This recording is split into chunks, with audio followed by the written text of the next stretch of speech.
दोस्तों, आज की कहानी है बड़ी बहू तुम अपने गरीब मायके को भरकर अपने ससुराल को खाली कर दोगी।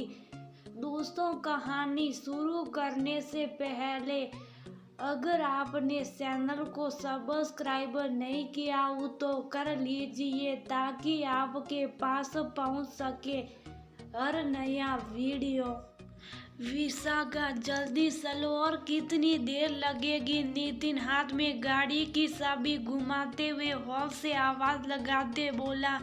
जी बस आई, बोलते हुए बैग उठा कमरे से बाहर निकल गई। अपनी सास को बैठा देख माँ जी रात तक वापस आ जाएंगे बोल कदम बढ़ाया ही ताकि पीछे से कमला जी बोली, बहू इतने बड़े बैग में क्या लेकर जा रही हो? विशाखा शौकी तो कमला जी बोली, अरे मैं तो कह रही थी अपने भाई के लिए मिठाई नारियल लेती जा रही हूँ या नहीं? जी माँ जी सब रख लिया है। ओ माँ, मुझे अपने दोस्त के यहाँ पार्टी में भी जाना, तुम्हारी खाना तलाशी हो गई हो तो इसे ले जाओ। नितिन गुस्से से बोला। कमला जी चुप हो गई। उनके मन में कुछ चल रहा था जो नितिन के गुस्से के आगे बोल ना पाई। नितिन विशाखा को छोड़ अपने दोस्तों के पास चला गया। बोल 2 घंटे बाद तुम्हें लौटते हुए लेता जाऊंगा। विशाखा भी बहुत दिनों बाद अपने मायके आई थी। कहने को तो मायका एक ही शहर में है मगर ससुराल से बहुओं को इतनी आसानी से छुट्टी कहाँ मिलती है, तो बस वार त्योहार पर ही अपनी माँ के घर जाती थी। आज भाई दूज था इसलिए अपने भाई अनुज को टीका करने पहुंची थी।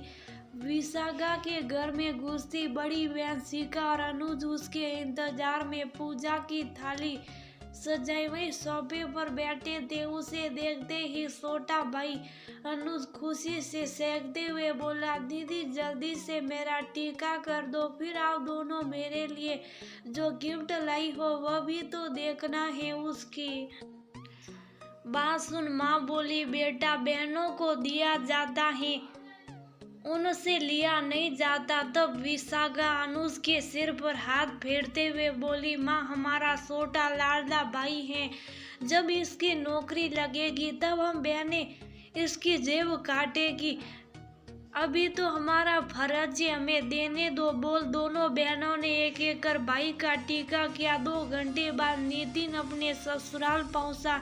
उसके आते ही सबने खाना खाना शुरू किया। औपचारिक बातों के साथ हंसी ठिठोली हो रही थी। तब अनुज बोला, जीजा जी विशाखा जीजी मेरे लिए वैन हुसैन ब्रांड की स्काई ब्लू कलर की सुंदर शर्ट मुझे गिफ्ट लाई है जो मुझे बहुत पसंद आई है। अगली बार मुझे पेपे जीन्स की डार्क ब्लू जीन्स चाहिए। जीजी कह रही थी आप हमेशा टॉप ब्रांड के कपड़े ही खरीदते, मैं भी जब जॉब करूंगा हमेशा ऐसे ही टॉप ब्रांड पहना करूंगा। अनुज के मुंह से शर्ट के बारे में सुनते ही उसका निवाला हलक में ही अटक गया। ये विशाखा ने कौन सी शर्ट से गिफ्ट कर दी, मुझे बताया ही नहीं। खैर उस वक्त चुपचाप खाना खाकर दोनों घर वापस आ गए।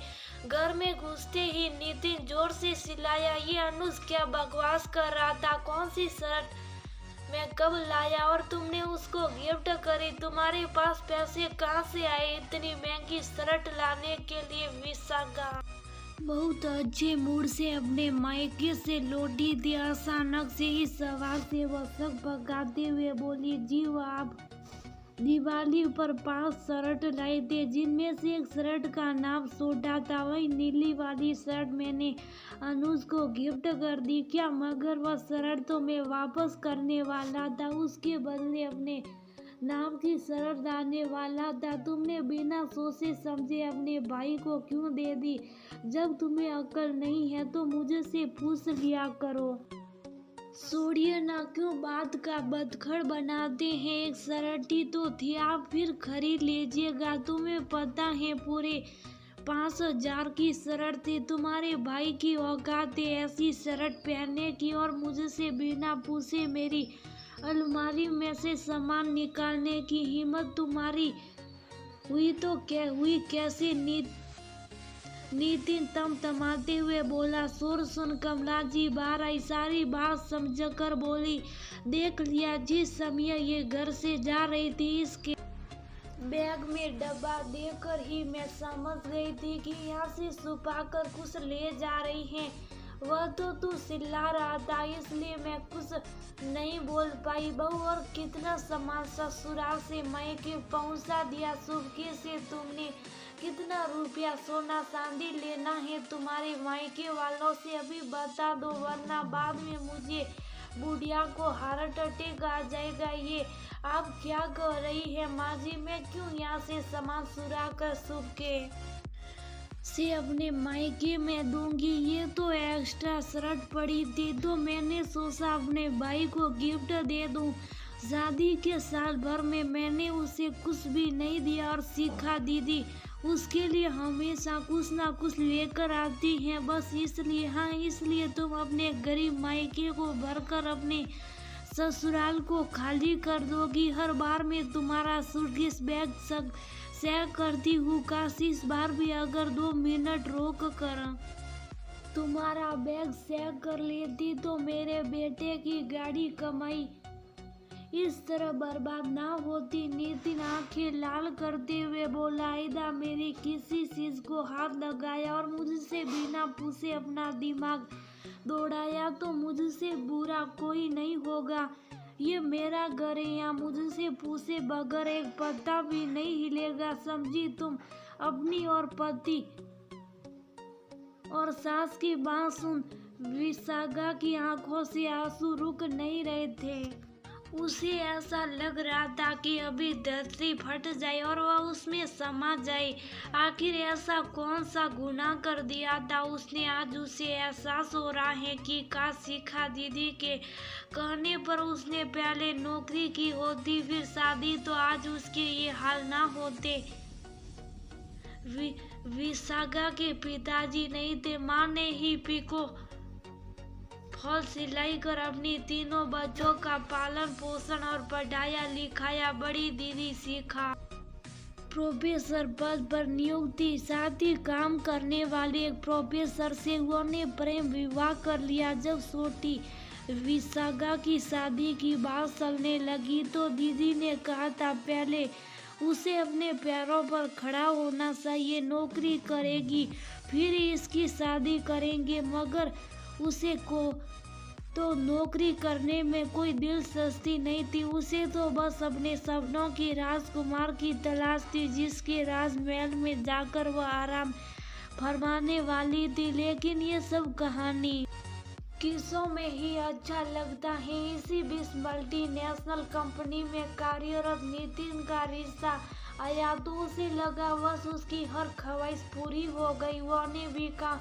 हमारे घर पैसों की कमी नहीं, हमें घरेलू लड़की की चाहिए। इस बात को सुन विशाखा और भी खुश हो गई। मगर जब असली जिंदगी में विशाखा ने कदम रखा तब उसकी आंखें खुली कि खुली रह गई। शादी के बाद जैसे जैसे दिन बीत रहे थे उसकी हर उम्मीद भी खत्म होती जा रही थी। जैसा उसने सोचा था ससुराल किस्से कहानियों वाला तो बिल्कुल नहीं था। साथ हर वक्त ताने दिया करती थी। उसके आने के बाद सारे नौकरों की छुट्टी कर दी गई। वह अपनी मर्जी से कहीं आ जा नहीं सकती थी और अपनी हर जरूरत के लिए पैसा भी गिड़गिड़ा कर मांगती तो पति कहता, तुम्हें पहनने और खाने को मिल तो रहा, फिर इन पैसों का क्या करोगी?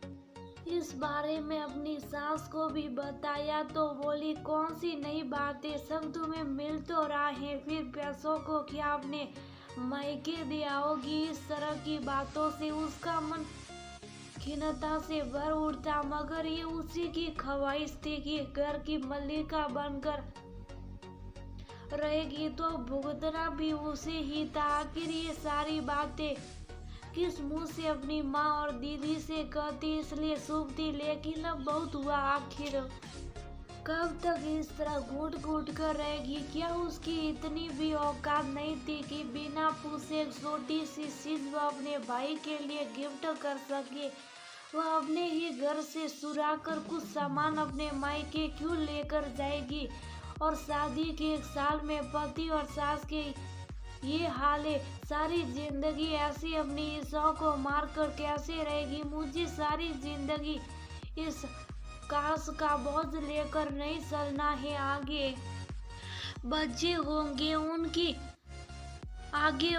जरूरतों को पूरा करने के लिए भी ऐसे ही गिड़गिड़ाना होगा। नहीं, बिल्कुल नहीं, अपने लिए अभी कुछ करना है ताकि बाद में किसी तरह का कोई मलाल मेरे साथ ना रही। इस वाक्य बाद विशाखा बहुत परेशान थी। उसने अपने दीदी को फोन लगाकर सारी बात बता दी। दीदी ने उसे आगे पढ़ाई कर नौकरी करने की सलाह दी ताकि ऐसी नौबत दोबारा ना आए।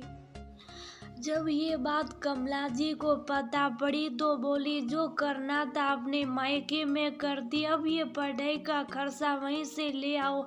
हमारे पास तुम पर खर्च करने के लिए कुछ नहीं है। इस बार भी विशाखा की माँ और दीदी ने उसकी बहुत मदद की। परीक्षा दिलाने छोटा भाई अनुज अपने साथ लेकर जाता। बीएड की परीक्षा पास करते ही उसे एक अच्छे स्कूल में अध्यापिका के पद पर नियुक्ति मिल गई। नौकरी मिलने के बाद भी कमला जी के तेवर कम नहीं हुए। विशाखा सुबह सारा काम कर जाती, फिर लौटकर पूरा काम करती, मगर अब बहू को हरे हरे नोट मिलने वाले थे। ये सोचकर उन्होंने उसे नौकरी करने से मना किया। आज विशाखा को पहली तनख्वाह मिलने वाली थी। कमला जी बड़ी उत्सुक होकर अपनी बहू के आने का इंतजार कर रही थी कि कब आए और पैसा उनके हाथ में रख दे। विशाखा के घर में कदम रखती वे बोली, बहू ला, घर में बहुत खर्चा होता है, अपनी सारी तनख्वाह मुझे दे दो, मैं संभाल कर खर्च करूंगी। तुम्हारा क्या भरोसा। अपनी सास की बात सुन विशाखा बोली, वह तो आप सब सही कह रही है माँ जी, मगर मेरी सैलरी तो मेरे मायके ही जाएगी, वह भी चुपके से नहीं, सरेआम, क्योंकि 2 साल बीएड का खर्चा मेरी माँ और दीदी ने किया है, इसलिए उनका कर्जा उतारना तो बनता है। और फिर मुझे कपड़े और खाने के लिए तो ससुराल में कोई कमी है ही नहीं, फिर मुझे पैसों की क्या जरूरत। बोल अपने कमरे में चली गई। बहू की बात एकदम सही थी, जिसे सुन कमला जी का मुंह उतर गया। काश उन्होंने अपनी बहू के साथ ऐसा व्यवहार ना किया होता, साथ में अपने बेटे को भी समझाया होता कि शादी के बाद एक लड़की के खाने पहनने के अलावा भी कई खर्चे होते हैं, जिससे उसके पति को बिना किसी तू मैं के उठाना चाहिए।